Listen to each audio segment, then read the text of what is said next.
ժողովուրդ ջան, շատ ծանր բան է, երբ դժբախտ պատահարի հետևանքով հարազատի ես կորցնում։ Ու կրկնակի ցավալի է, երբ հարազատը մահանում է մեքենայում, որը դու ես վարել։ Եռակի ցավալի է, երբ մահացողը մայրդ է։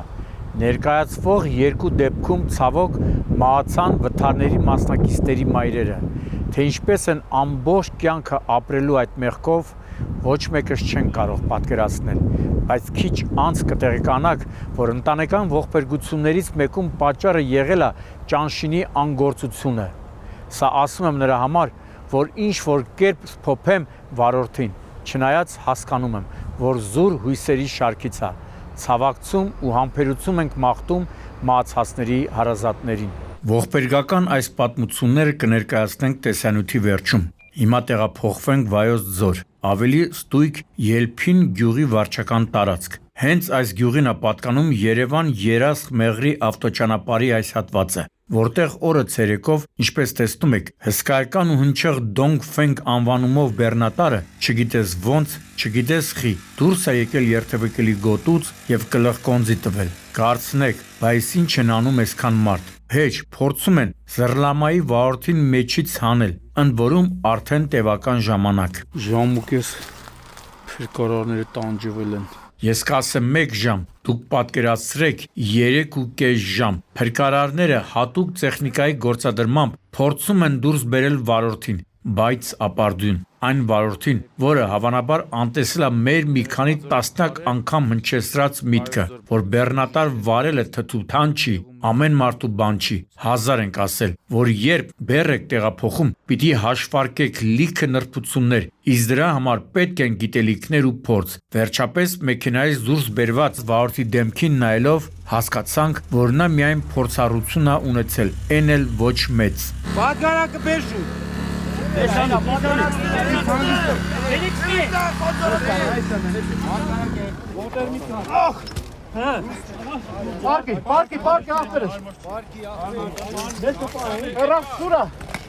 Դե այդ տնաշեն, գնա ու ավազի տերերին բացատրի, թե ինչպես ես հաջողացրել այս օրը գցել իրենց ապրանքը։ Դեմից ասեմ, որ շատ չեն էլ լսելու, ասելու են կամ ապրանքս է դուր, կամ գումարը։ Նենց որ պարոն անհայտ, բացի առողջական ծախսերից, նաև ապրանքի ու մեքենայի ծախսը պիտի քաշես, չնայած առողջական ծախսերը այս հունվարի 1-ից հետո փոխհատուցվում է։ Էդ էլ մի ուրիշ պատմություն է, կապված պետություն, բուժհաստատություններ, անարդյունավետ համագործակցության հետ, բայց դա իմ թեման չի, նենց որ սահուն տեղափոխվենք Կոտայքի մարզ։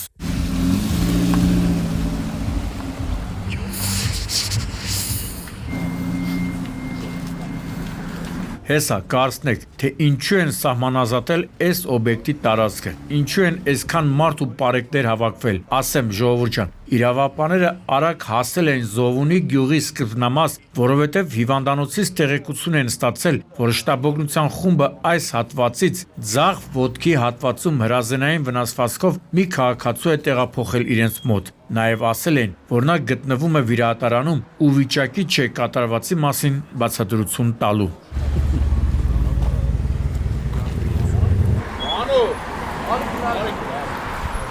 Առաջ ընկնելով ասեմ, որ ի դժբախտություն կրակողի բժիշկներին հաջողվում է փրկել վիրավորի կյանքը, բայց գործը միայն կրակոցով չի ավարտվել։ Նախքան կրակելը Ստահակը այս խուճուճ անվանումով մեքենայով բախվել է Նիսանին, հետո առաջ ընթացել, կանգնեցրել մեքենան, դուրս եկել եւ իր մոտ պահվող հրազենից 30-ից 40 մետր հեռավորությունից կրակոց է արձակել Զոյի ուղղությամբ։ Հետո մեքենան թողնելով դեպքի վայրում դիմել է փախուստի։ Ոստիկանները հայտնաբերել են օպերատիվ տվյալներով կրակոց արձակող կասկածյալին, ում վերման են ենթարկել։ Այ կասկածյալ, դու գիտես ինչու միայն պիտի փտես բերդում, որովհետև 30-40 մետրից կրակել ես մեկի վրա, ում կողքը այնքան շատ մարդիկ են եղել, հիմա ես չեմ դու ես, բայց եթե հանկարծ պատահական անցորդ տուժեր, դա էր ճիշտը, կամ ով ասեց, որ դու ճշմարտության վերջին ինստանցիան ես ու դու պետքա իրականացնես արդարադատությունը։ Սրա նմանների դատավարությունը պիտի ցուցադրական լինի, իսկ խիստ պատժաչափը օրինակ, բոլոր նրանց համար, ովքեր որոշում են ինքնուրույն արդարադատություն իրականացնել։ Կարող եք հիշել, թե քանի անգամ եմ ասել, որտեղ ռուսական կամ խորհրդային արտադրության մեքենա, այնտեղ զո։ Սա արդեն ոչ թե թեորեմա է, այլ աքսիոմ։ Չհարցնեք, թե որտեղից գիտեմ մաթեմատիկական այդ թեզիս տերմինները, բա գիտեք դուք եք մենակ Պյութագորասին ու Արքիմեդին ուսումնասիրել։ Այո, ռուսական, էլուր մնաց խորհրդային արտադրության մեքենաները չունեն անվտանգության պատշաճ համակարգ, հետևաբար դրանց շահագործումը բավականին վտանգավոր է առողջության համար։ Ներկայացվող պատմությունը դրա ապացույցն է։ Կայնաստեղը չես կարում կանգնել։ Վթարից հետո նոր բերի աղու ավազն։ Այսքի չի եղե։ Այո, ժողովուրդ ջան, տեղի ճանշինը անգործության է մատնված եղել ու արդեն կարծես ավանդույթ դարձած լինի, որ ճանապարհները մաքրում են հենց նման դեպքերից հետո։ Երևի նաև իրենց ալիբին են ստեղծում, որ երբ նկարահանեմ վթարը, երևա թե իբր ճանապարհը մաքրացա, ստեղ են ասում։ Եկել սատանու մայլում քյանդրբազությամբ եք զբաղվում։ Նենց փաստի առաջ կկանգնեցնեմ, որ չեք էլ պատկերացնում։ Իսկ գիտեք, թե ձեր անգործությունը այս դեպքում ինչ հետևանք ունեցավ։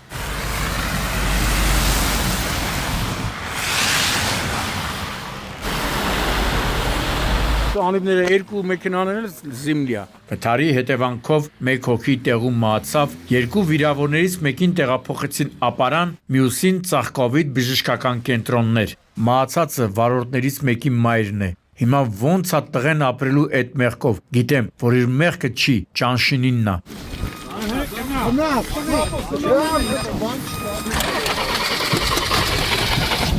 Դու արեսան թոփիկարա։ Հա, գիտեմ, արեսան ապրում եմ։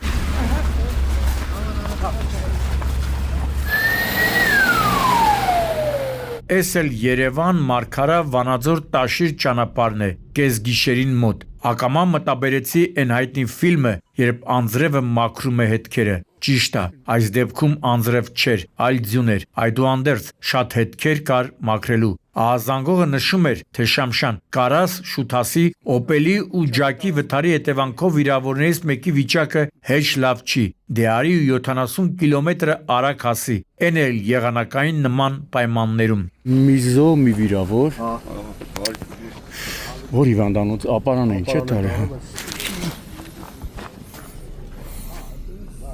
Ձնից բացի մանիպուլատորն էլ պետք է մաքրեր հետքերը։ Ահազանգողը իրավացի էր։ Տեղում էլ պարեկները ասեցին, որ վիրավորներից մեկի վիճակը հեչ լավ չէր, ու դա հասկանալի է։ Եթե իրար են բախվում Բեռնատարն ու Օպելը, ուրիշ էլ ինչ կարելի էր ակնկալել։ Իդեպ չեմ զարմանա, եթե Բեռնատարի վարորդը նկատած չլինի Օպելին, քանի որ եղանակային պայմանները չափազանց վատ էին, բայց դա կապ չունի։ Ինչպես արդեն ասել եմ, նման դեպքերում հիմնական մեղավոր է համարվում հետևից ընթացող մեքենան։ Իսկ դեպքի վայրում վարկածներից մեկը այն էր, որ բախումը եղել է հետևի հատվածից։ Մանիպուլատորով էսի պետք է, բայց գոնե դզենք ճամփեն բացվի։ Ճամփեն փագի դեի։ Միշտ տարածքը սահմանազատել են պարեկները, հիվանդանոցից ահազանգ է ստացվում ոստիկանության ապարանի բաժին, որ վիրավորներից մեկը պիտակցության չգալով մահացել է։ Էլ ավելի ընկշվեցինք, երբ պարզեցինք, որ մահացածը վարորդներից մեկի մայրն է։ Կարծես դեժավյու լինի,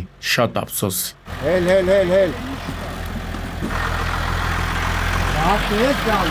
Հա, զա։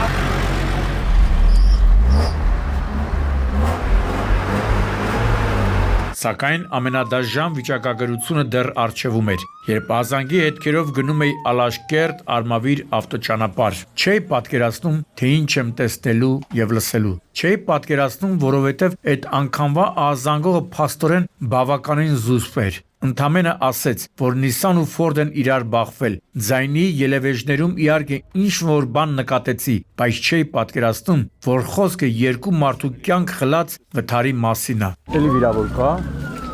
Երկու հոգի շարել են։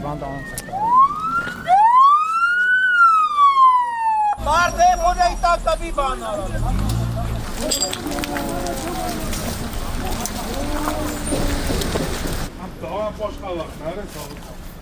Մոտորն լապ ուկվե։ Եթե վասոթը դեպք տվեք պարիկների։ Երբ հասա դեպքի վայր, ահա այսպիսի պատկեր արձանագրեցի՝ վազվզող իրավապահներ։ քաղաքացիներ, շտաբօգնության ու բարեկային մեքենաների ձայնային ու լույսային փարոսիկներ։ Մի խոսքով ամեն ինչ հուշում էր, որ այստեղ կար ժամանակ առաջ շատ վատ բան ա տեղի ունեցել։ Դե ես ճմրթված մեքենաներին նայելով էլ ամեն ինչ պարզ էր։ Ավելի ստույգ հետևանքների առումով էր ամեն ինչ պարզ, այլ ոչ թե պատճառների։ Մեքենաները նենց վնասվածքներ են ստացել, որ հասկանալի չէր, ով որտեղից եւ ինչպես է երթևեկել։ Կոտրած է նաև հետևի ապակին։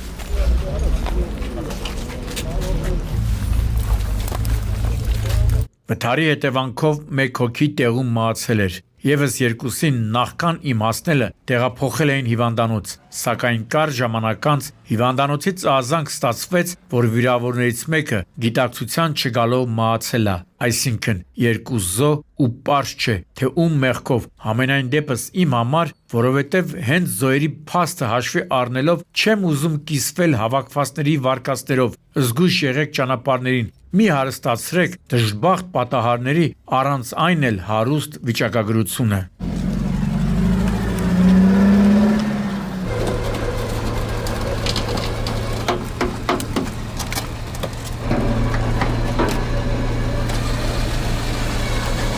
Եվ վերջում հանրությունը ցնցած աչափնյակի կրակոցների մասին, քանի որ մանրամասներին արդեն ծանոթ եք, անդրադառնամ խնդրի բարոյական կողմին։ Իրոք ճիշտ է ասում Վահե Ղազարյանը, որ հանցավոր տարերի ձեռքերը արձակվել են, ու արձակվել են ոչ միայն իրավապահների, չի ասի անգործության, բայց ոչ արդյունավետ աշխատանքի, այլև երկրում ստեղծված բարոյահոգեբանական վատ մթնոլորտի հետևանքով։ Այն մարդ, այդ որտեղ է գրված, որ օրը ցերեկով, երբ դրսում լիքը երեխաներ կան, բոլորի աչքի առաջ հանես ինքնաձիգն ու ատրճանակը ու սկսես անկանոն կրակոցներ արձակել։ Դուք լրիվ ցնդել եք։ Գոնե պատկերացնում եք, որ ձեր արձակած կրակոցներից հնարավոր է փամփուշտներից մեկը պատահական մարդու կյանք խլեր։ Կրակոցի հետքին ասանք սա։ Մի քանի տեսակ զենք օգտագործել։ Երևի արդեն հոգնել եք լսելուց, որ մոտ 2 տասնյակ մարդկանց միջև կրակոցների հետևանքով մեկ հոգի զոհվել էր, եւս 9 վիրավորվել։ Նրանցից 6-ին վիրահատել են ու կարծես կյանքներին վտանգ չի սպառնում։ Թե ինչն է եղել կռվի պատճառը, խելքին մոտ մի քանի վարկած կա։ Մեկը ասում է կնոջ պատճառով էր, մյուսը թե պարկ են եղել, չեն տվել, մի խոսքով, բայց նաև վստահ եմ, որ իրավապահները արդեն գիտեն իրական պատճառը։ Ինչու՞։ Որովհետև ձերբակալվածները հաստատ սկսել են երգել, այդ իրար մեջ է, որ այռուց են կտրում, ընկնում են ոստիկանություն, դառնում են կուրկուրի ձագ։ Չէ, նկատում եմ նույն կողմից։ Հա, նույն կողմից։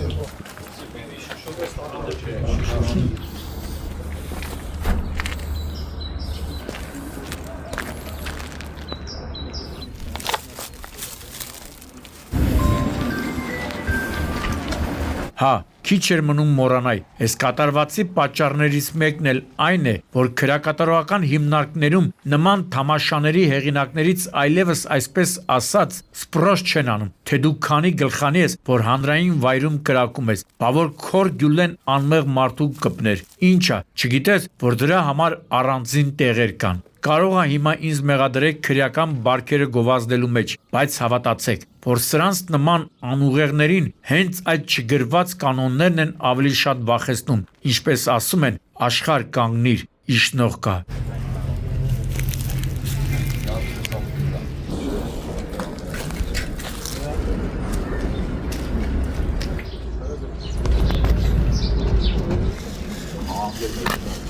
Գագիկ Շամշան, Սուրանկյուն։